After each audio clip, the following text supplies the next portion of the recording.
Congress party ने 2021 और 22 के लिए वित्त मंत्री निर्मला सीतारमण द्वारा पेश किए गए बजट को देश के साथ धोखा बताया है।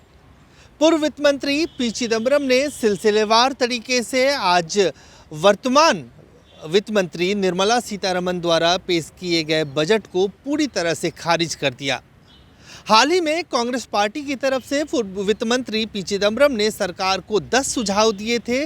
उनका ये कहना है कि इस 10 सुझाव में से सरकार ने सिर्फ एक सुझाव को माना, बाकी 9 सुझाव को खारिज कर दिया। यानी आउट ऑफ 10 वित्त मंत्री के तौर पे निर्मला सीतारमण के इस बजट को पूर्व वित्त मंत्री पी चिदम्बरम ने सिर्फ 1 अंक दिया है। उनका कहना है कि पहली बार ऐसा हुआ है पिछले 15 सालों में कि जिसमें देश के रक्षा बजट में जो वर्तमान में जो चुनौती है उसको देखने के बाद भी सिर्फ 4,000 करोड़ रुपए का इजाफा किया गया है। इसी तरह से हेल्थ सेक्टर में अगर कोविड वैक्सीन को लेकर जो सरकार की तरफ से बजट में 35,000 करोड़ रुपए का ऐलान किया गया, जो वन टाइम इन्वेस्टमेंट है, अगर उसको निकाल दिया जाए तो स्वास्थ्य के बजट में भी कोई बहुत ज़्यादा इजाफा नहीं किया गया है। इसी तरह से कृषि क्षेत्र के बजट का जो एलोकेशन हुआ है उसमें 6% की कमी आई है। इंफ्रास्ट्रक्चर डेवलपमेंट को, यानी इंफ्रास्ट्रक्चर में जो बजट में एलोकेशन किया गया है, ख़ास तौर से उन राज्यों में जहां चुनाव होने हैं, उसको भी पी चिदम्बरम ने बताया कि ये उन राज्य के जनता के साथ धोखा है, क्योंकि एक्सपेंडिचर बजट में कहीं भी ये अगले मई या जून तक या मई तक जहाँ पे चुनाव होंगे जिन राज्यों में, वहाँ एक भी पैसा खर्च नहीं किया जा सकता। सिर्फ लोगों के आंखों में धूल झोंकने के लिए ये किया गया है, क्योंकि इसका एलोकेशन, एस्टिमेशन और इसके इम्प्लीमेंटेशन की प्रक्रिया काफ़ी लंबी है। ऐसे में एक्सपेंडिचर बजट में एक भी पैसा इन राज्यों में जहाँ चुनाव होना है वहाँ खर्च नहीं किया जाएगा।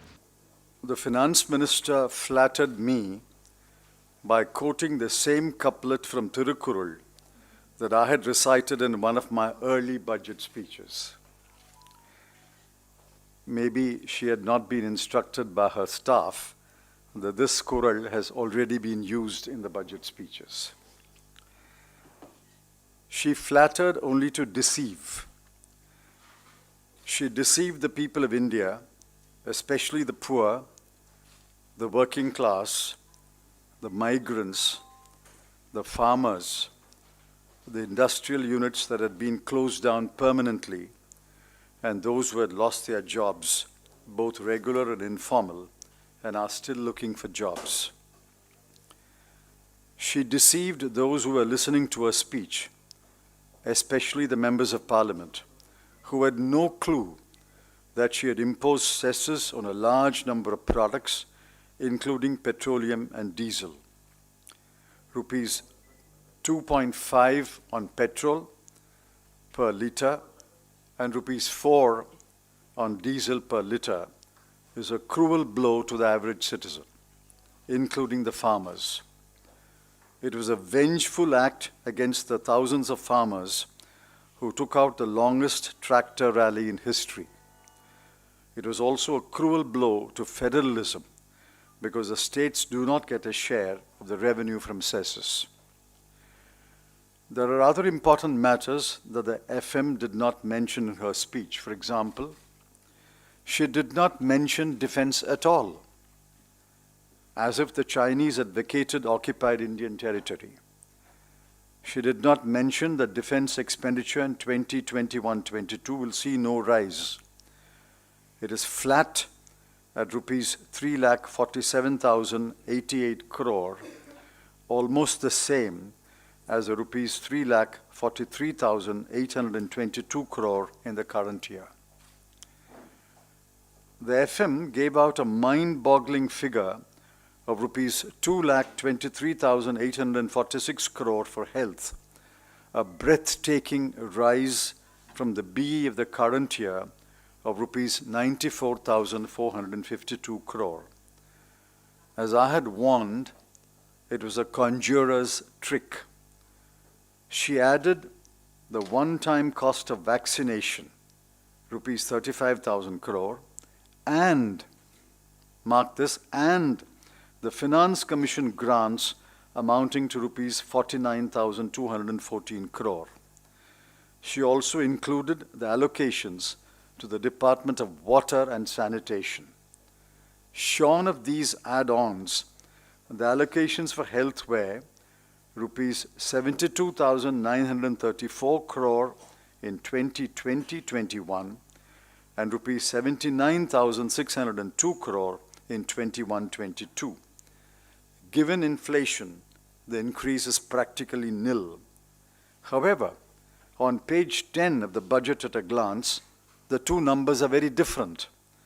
They are rupees 82,445 crore and rupees 74,602 crore, which means a reduction in expenditure from the level in the current year. What kind of additional health infrastructure can be built with this parsimonious allocation?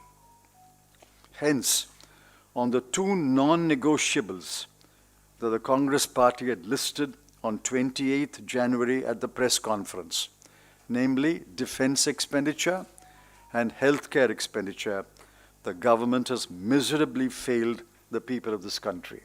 कुल मिलाकर इस पूरे budget को एक धोखा बताया है। शिक्षा, स्वास्थ्य, इंफ्रास्ट्रक्चर, डिफेंस, हेल्थ सेक्टर, उन तमाम चीज़ों को लेके उन्होंने कहा है कि कहीं पे भी जो एक बदलाव होना चाहिए, एक इन्वेस्टमेंट ऐसा होना चाहिए जिससे जॉब जनरेट हो सके, वो सब कहीं नहीं दिख रहा है। दूसरी तरफ सरकार इस बात पे आमदा है कि एक एक करके, चाहे वो बैंकिंग सेक्टर हो या पीएसयूज़ हो, उनको सिक बता के धीरे धीरे डिसइन्वेस्टमेंट करने की कोशिश सरकार की तरफ से है। यानी जो कुछ है उसको बेचने की प्रक्रिया के तहत ये जो है बजट एक कदम आगे की तरफ बढ़ रहा है। दूसरी तरफ कहीं से भी जो एक्सपेंडिचर है ऐसे सेक्टर्स में जहाँ पे जॉब जनरेट हो सकता है, जहाँ पे जो कोविड के दौरान लाखों लोगों की नौकरियाँ गई, उसमें कोई फ़ायदा हो सकता है, लोगों को नौकरियां वापस मिल सकती हैं। एमएसएमई सेक्टर में लाखों नौकरियों की बात उन्होंने कही कि एमएसएमई सेक्टर में लाखों